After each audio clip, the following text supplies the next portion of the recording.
Hello, ladies and gentlemen. My name is Akabane101, an Imperial God of the Emperor. And it's update number 12. Update number 12 has been released, and with it, a slew of what they call a regular update patch. But is it really regular? Well, let's be honest. I don't believe so. This is one of the best updates I've ever seen for this game to come out. I believe update 9 was the last one, which was relatively massive. This changes a lot of the core systems, not necessarily the game itself, but a lot of quality of life has now been added into the game, and I love it. First and foremost, I believe if we go into change operative here, now excuse me if this doesn't show it. It does show it, fantastic. We now have an account wallet. Please don't look at it. I'm very poor. So, what can I say? I have no money at this point. Listen, buying this outfit costs money and I needed it for the outfit. It increases my damage output by 0, but innately increases my damage output by 1,000,000% because I'm wearing it. You know what I mean? You know what I mean? Regardless, all of our characters now share the exact same Ordo dockets, plasteel, unobtainium, and everything else that exists in the game, including the weekly benefits as well, which is very nice indeed. And let's see if the game will load fast, even though I was just in the ship here. Pray that the RAM has decided to load the assets for me instead of the graphics card. That's not how that works. I'm fairly certain. Let's not worry about that. This is probably all CPU and NVMe SSD in the background. I was going to say hard drive, but let's be honest there. It ain't a hard drive. It's a solid state drive, okay? It's solid. It's not hard, it's solid. All right. Just as well you're on our side. Another thing that has been updated, which is really, really, really nice. We're going to go through basically the big overviews here. Upgrading your weapons has been changed. So now we can select 2 perks to adjust on our weapons, or 2 blessings, or 1 perk, 1 blessing, which is so great. It used to be 1 perk, 1 blessing. Now it's a mix. You can do 2 perks, 2 blessings. If you get the god rolls, it feels really good. And I really, really do appreciate that. I haven't used this system yet because I have no idea what I'm going to spend it on. And of course, as you can see here with the little tooltip, the little screwdriver, that means I've changed this particular perk from its original state. Same as the blessing, my headhunter there, I have changed it. But still, this is so nice. And you can even see the tooltip has been changed on the right. Modifications applied on the selected item. Fantastic. On top of this, curios have received a nice buff here. As you can see, I changed one of the perks to 4. But there is 1 perk left over, a tier 4. So I can refine the item here and select from a list. Oh my god. This is the best thing. This is the best thing ever. This is so much better. Because what you would generally have to do is spam refine, refine, refine for an eternity until you would get the exact 4-star perk that you want. Usually, at this level, it would shuffle between tier 3, tier 4. But now it doesn't matter. You can just select it. And I believe the reason this was brought into the game is because there is a very popular mod that literally will re-roll, spending your money, of course, and resources, but that generally becomes a 0 factor. It tends to become something that costs absolutely nothing to do. So ultimately, the best thing about it, now it's just part of the game. You don't have to download a mod. You don't have to just smash that refine button.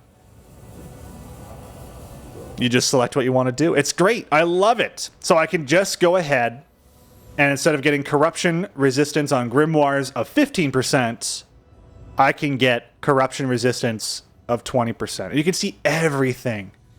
Everything that's potential here that you can get, which honestly, probably selecting one of these other options is good, but I kind of like at the moment having corruption resistance on grimoires. That seems quite good. That seems quite good. So now we have 20% resistance to bombers, 20% resistance to grimoires, and it's really crisp, really clean, and just makes your life that much easier. Does it make me wish that with my current weapon that I'm using, this Torrent high capacity Acetran, whatever you call it, had plus 25% damage to unarmored enemies and flak enemies? Yes, I kind of wish I could have done that. Unfortunately, I can't go back on what I've done. For shame, for shame. I'm not the biggest fan of Infernus. I thought it would be better. But at the end of the day, it doesn't really matter. Overall, this is fantastic. I love this so much. On top of that, they've made it so characters from level 1 to 20 need 20% overall average less EXP to level up.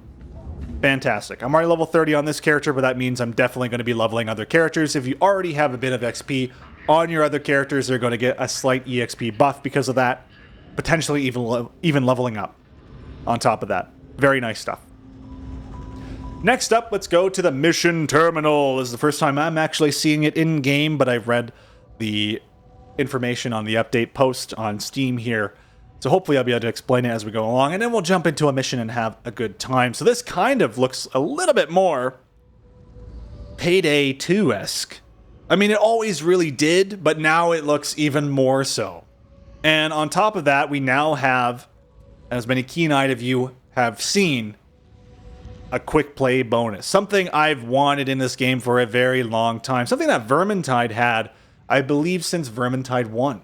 And for some reason, quick play there was no reason to click on quick play unless you just didn't care what mission you were going to get.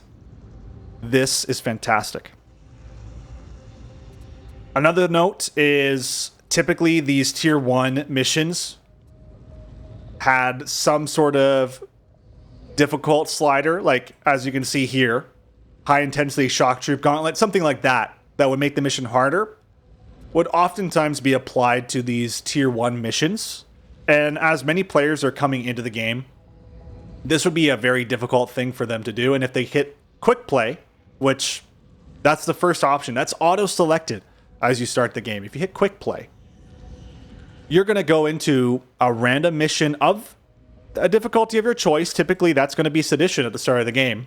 If you've never played before and you're worried about messing up in your squad or not understanding how to play your character, Sedition, quick play. That's 9 times out of 10, that's what people are going to go for. And then they run into high intensity shock trooper gauntlet, or high intensity engagement zone, or elite resistance. Something that really messes with them, with their ability to get through the mission in just a normal capacity. So at this point, the developers have changed things around. So now low-level missions do not have any buffs to them. As far as I understand it, with the way that the patch notes were explained, the tier 1 missions are just normal. And they may have one that has a negative trait to it, such as a low-intensity engagement zone, which is great, because that means it's even easier, and the amount of reward that you get is about the same. As you can see, the tier 1 cluster here on the left appears to be all normal missions, which is correct. That's how it should be. And then there's a secondary objective in there, but that doesn't really count for a difficulty slider, although arguably, depending on what you're picking up, if it's grimoires, that's where, problems start happening, because then your whole team starts dying horribly and they're all wondering why, especially if they haven't played Vermintide before or Darktide in the past. On the opposite side of the spectrum, now we have things like Damnation having these perks on almost every single one. In fact, if you look at the screen here, these tier 5 choices all seem to have something going on except for one, which is this assassination mission here. So that's not too bad. Ultimately, it just means that the good players are going to be able to pick and choose exactly what they want for a strong experience. The quick play players are going to be assisting in those harder difficulty options, those weird aspects, those low intensity groups, those elite resistance groups, the high intensity engagement zones, the good stuff like that. And I think that's a really, really nice perk. The 20% XP bonus, of course, is huge. It's going to be really nice to level up your characters.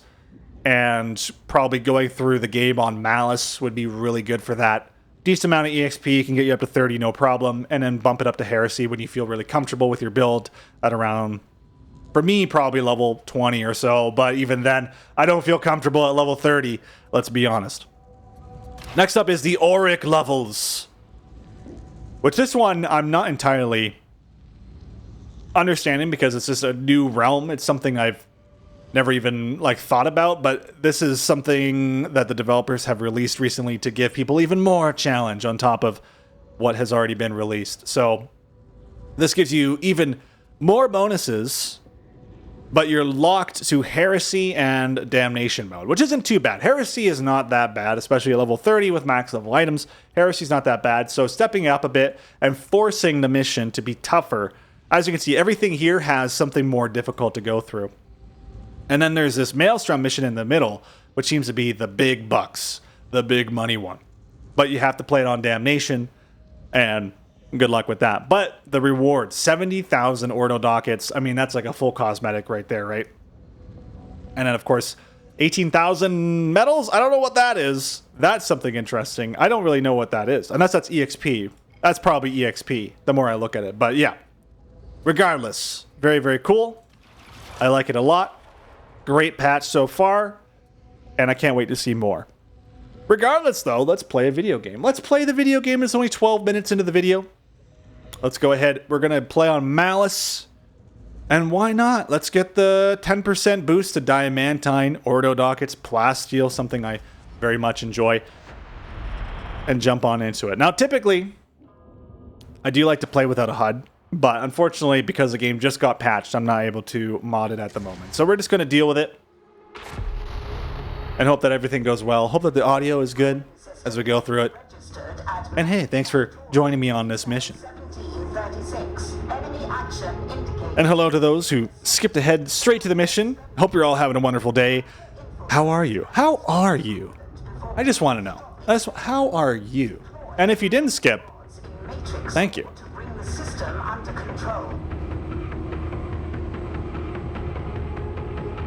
Thank you, I really do appreciate it.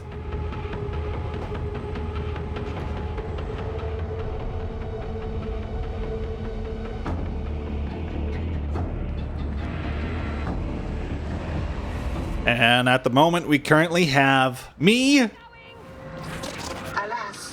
and a Sork. Psyker, Sork, Mage. The cult Mechanicus is ingenious, but I admit I find their district discomforting. Enemy designation Sigma Minoris 33 are more plentiful in this region. Watch out for their teeth. Sigma Minoris. Proceed through ventilation tunnels with all haste. Soldiers fight wars, but you need places like this to make the weapons for us. Proceed to the control chamber. Locate the cryonic rods.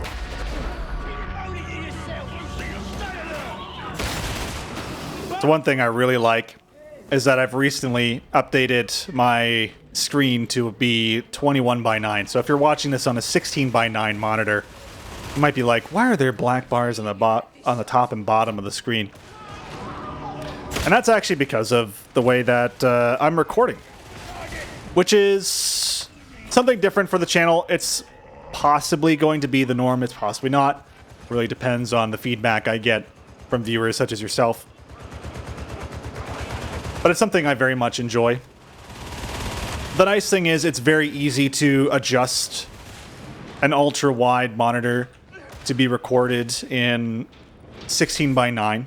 I could continue playing in 21:9 and record in 16:9, or I could just set the monitor to be 16:9 and play that way. Obviously, the heads-up display would need to be moved, but thankfully, a lot of games have mods these days. I think ever since I've played Final Fantasy XIV, I'm seeing a lot of community-made mods for a lot of games try and emulate the way that Final Fantasy XIV does its heads-up display. Which, in all honesty, that should be the way heads-up displays are done in every video game, because you can fully customize that heads-up display in every single way, every aspect of it. We have a dog on the way here.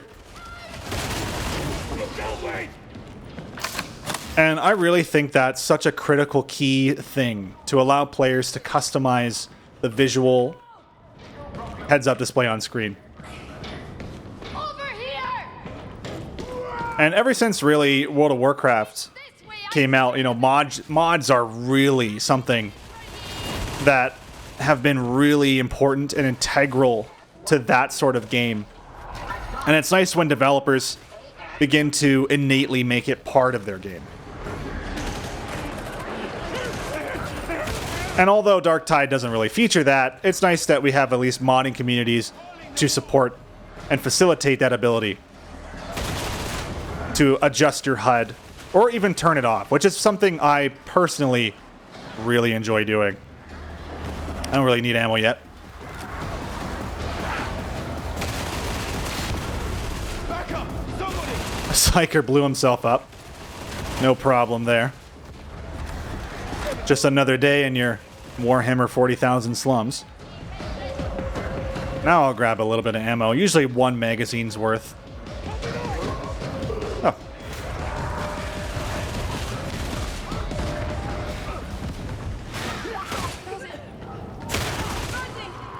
Now you may be wondering, why am I going with the recon rifle? Well, for one, we're on Malice, so it doesn't even matter.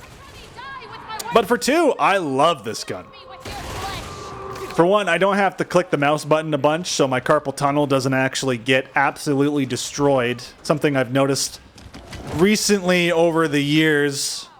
The more I have to click the mouse button in quick succession, the more my wrist and hand just... all the tendons start to tighten up and it starts to really start to hurt. So being able to just hold down the mouse button and spray, pray, and murder everything with relative ease is a bit more preferable to me. Sure, I'm not doing the most damage.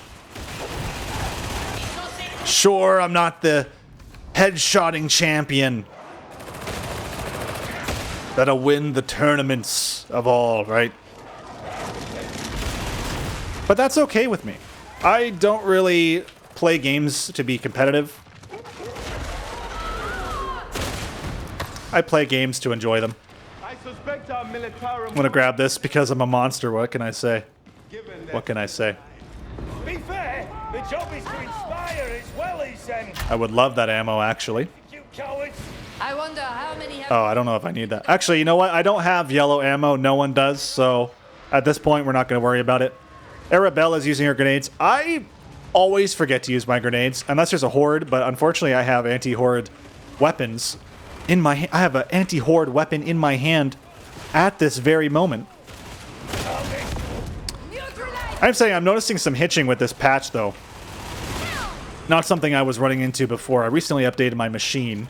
If you'd like to see the specs, they are currently on the About page for my YouTube, so do feel free to check it out if you're interested, but upgraded the CPU to better match my NVIDIA 4080, which I had a much older generation i7 CPU in there that was bottlenecking everything, and the aged motherboard, not great, unfortunately.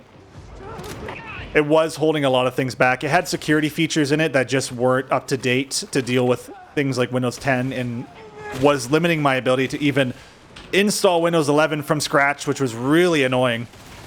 You had to first install Windows 10 and then install Windows 11 with the upgrade feature, and only after certain events took place, which is really irritating, regardless of if the BIOS was updated, which was still years out of date, being at its latest update, as, of course, support for a lot of machinery for PCs is usually always lacking.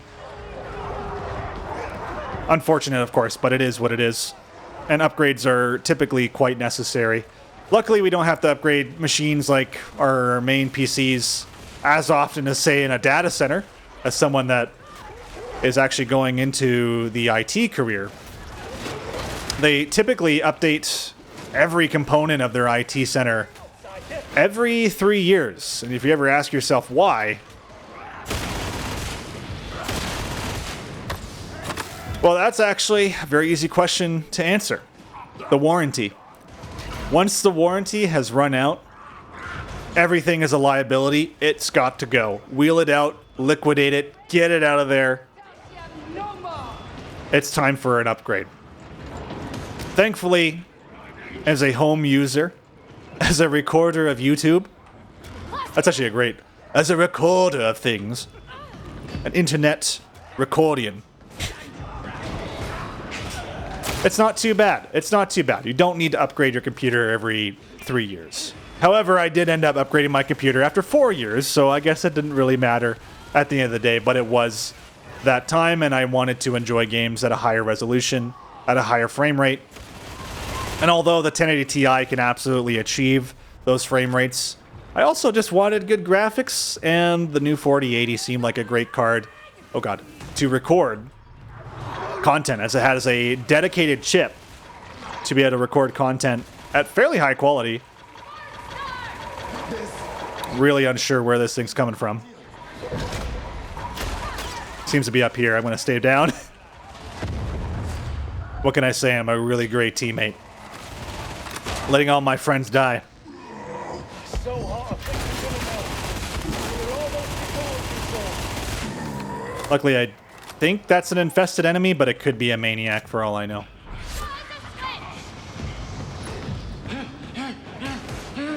Losing too much blood.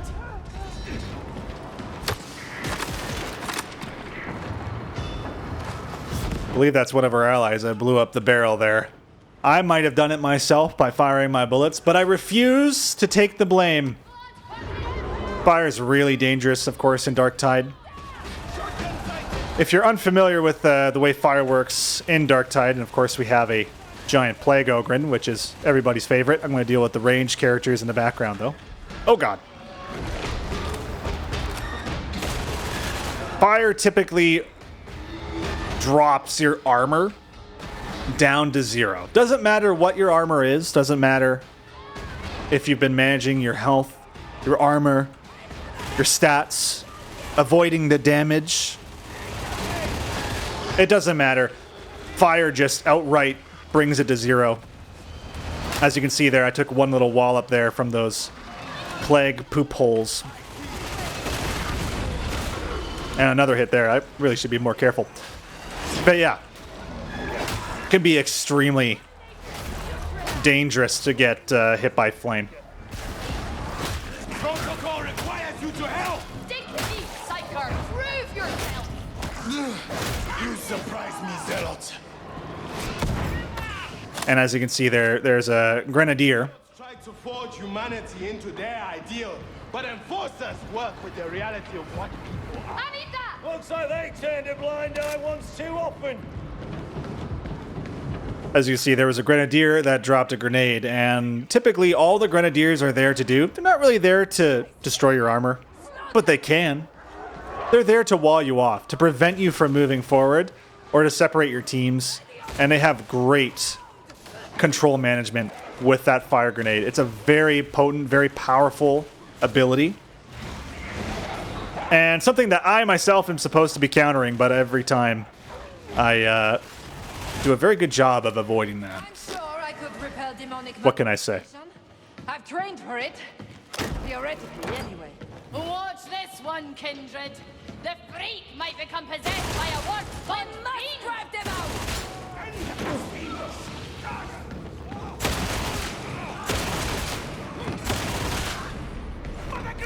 Obviously not going to grab that ammo. Just no reason to do so. And thankfully we can save our friend here. He did get absolutely mauled by that plague ogre. So much to do, so much to do. Set the data interrogators to get the process underway.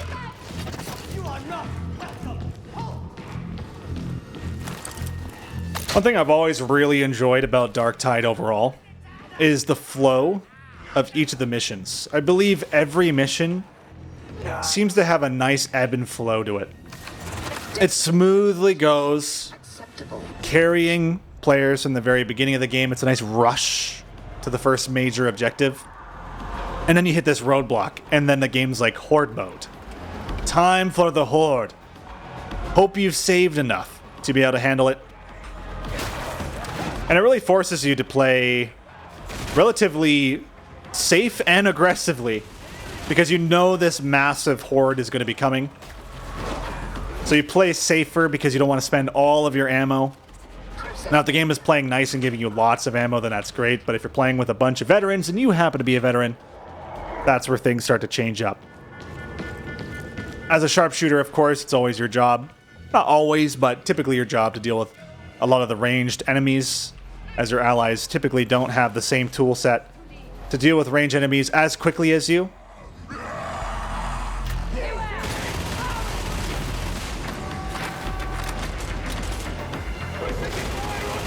And of course, being level 30 allows me to be pretty much in this state for a very long time, as long as there are ranged enemies to deal with. So you are just the ranged elite specialist. Of course, you can specialize into anti-ogre technology, anti-monster technology, and deal with those things, but I don't think that's necessary.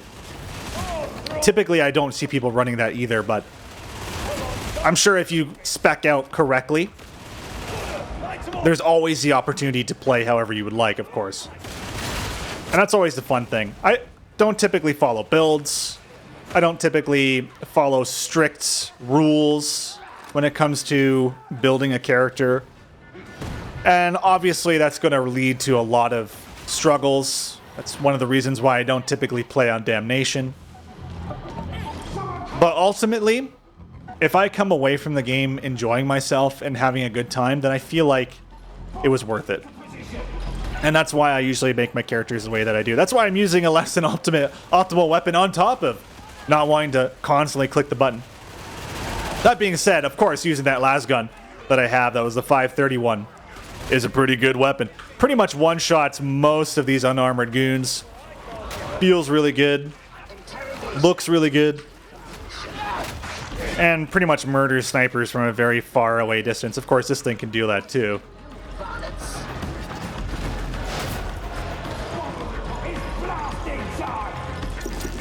Alright, let's see if our hacking skills are up to stuff. I feel like they lowered the frame rate on that thing. That's weird. It felt like 30 FPS on that little LCD screen.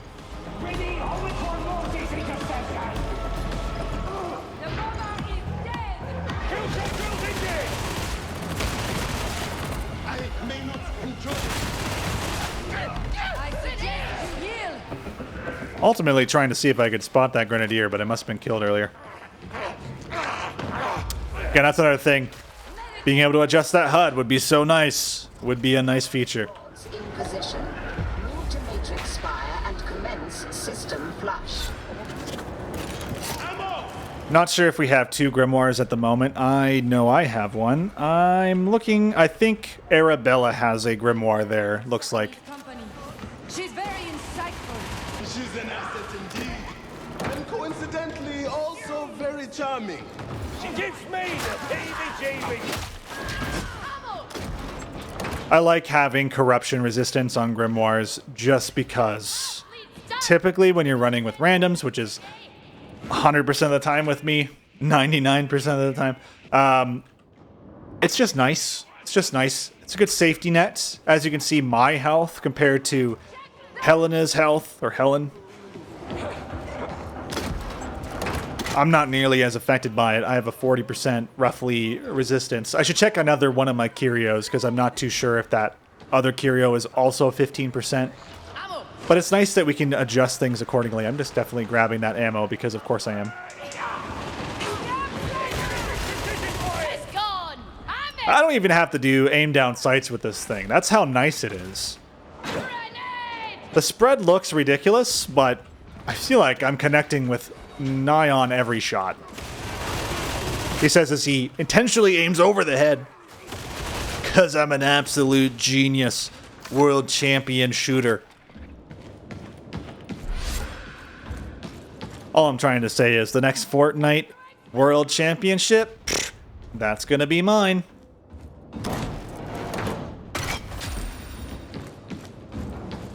So I assume that by doing a quick play here, whatever diamantine we get, whatever plasteel we get, whatever ordo dockets we get overall, I'm going to get that 10% buff on top of all of it, which is huge. So if I get 100, I'm going to get 110. It's going to be nice. It's going to be really good. Busy here. Can it be repaired? system cascade redundancy is sufficient for full peer-grade restoration. Would it kill you to speak in a language we could all understand?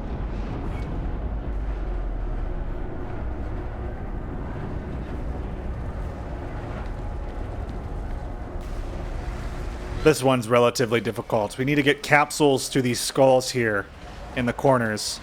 And we have no Ogren to help us. So all we can do is help each other.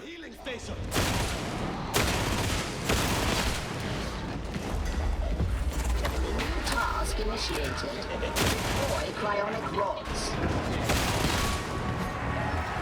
All right.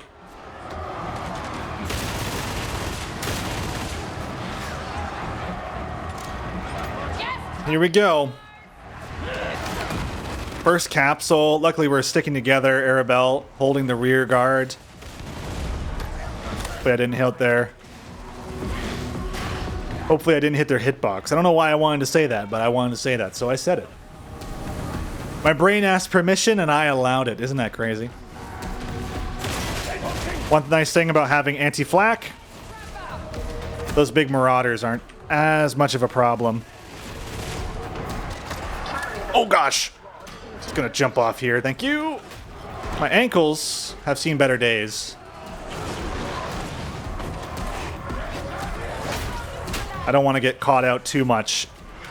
One thing that's really critical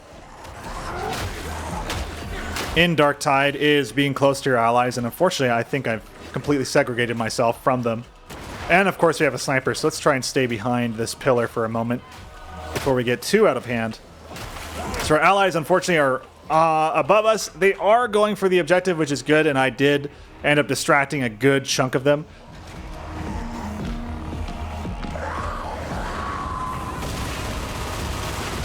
Which works out really, really nicely. I don't even think I took much HP damage at all. Unfortunately, we're about to get jumped by a dog. So I'm going to try and move up on my allies here. There is another sniper, though. Oh gosh. Okay, let's activate our super. Oh man! I got the flame on them, but I don't think that's going to be enough damage. So we're going to take some health damage here. Yep.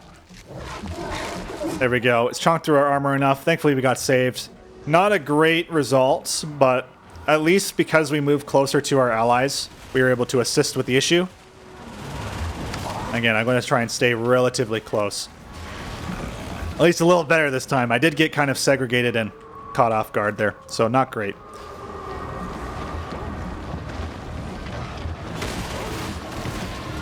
There we go. This is much better. This is more ideal. And that was the last coolant system there. We're going to just drop down, break an ankle a little bit. That's okay. And we're going to quickly use this healing station. Bring us right back up to a decent health pool. We'll still drop down that purple bit of health because of the grimoires, but now we're not going to be as at risk of dying. Now that being said, I wouldn't do this if it was on a harder difficulty. I would wait until I die, but at the moment I think it's probably better to push for something like this. I think it's just a little bit safer. Definitely a grenadier in the background there. I think I can get a shot on him. Entering final iterative phase. Oh, interesting. Either that was a sniper or they were just very low health. I was trying to get a shot there, though. Authorized extraction.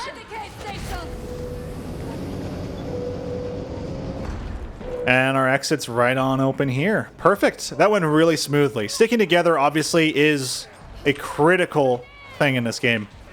I think the coherency bonus is absolutely brilliant. Being able to heal armor by being near your allies very efficiently, very quickly. I love it.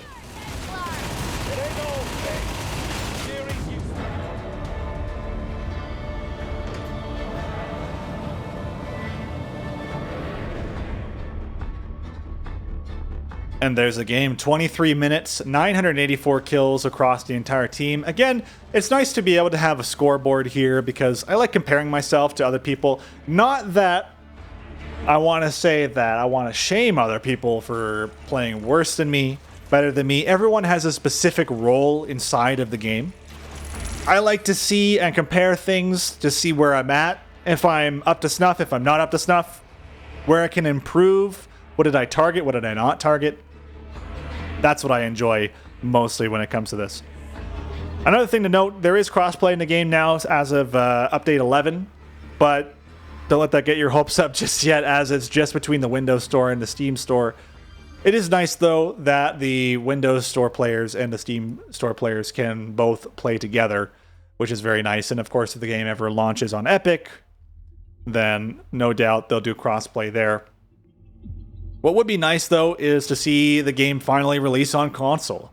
Something that Vermintide 2 has been on for quite some time. I'm not too sure how well Vermintide 2 is on console. Of course, you can play it on PlayStation 5 now and Xbox Series, so I can't imagine it runs too poorly. But I don't know if those games have crossplay with the PC platform, as I think the updates are usually out of sync. There's something to do with Left 4 Dead style games, save for, I guess, Left 4 Dead 2, where they seem to be out of level sync or update sync, whatever you want to call it. They seem to be out of sync with each other. The PC version is always ahead of the console version, which is unfortunate. I would like to see more of an update schedule with this game where we finally get the game on console and they both just stay rigidly together, the same update path at the same time with full crossplay. That would really benefit Darktide, I think, and really any game that decides to do that. Something like also the Monster Hunter games really need to hone in on a crossplay style. Like, that's just something I really need. Let us Switch players play with PC players play with Xbox and PS4 and everyone else all together, one happy family. If Final Fantasy XIV's doing it, man, other games can do it, even if it must cost a pretty penny. Of course, companies don't have infinite money, so who knows, right? Regardless, that's just a theory. My theory. Thank you so much. I hope you all had a fun time. I know I did. Checking out the new patch. I hope I can make some more Darktide videos for you guys in the future. It's just fun to do. I enjoy talking about whatever as we go along. And I hope you had a good time. Let me know if you did in the comments below. Other than that, stay awesome, and see you next time.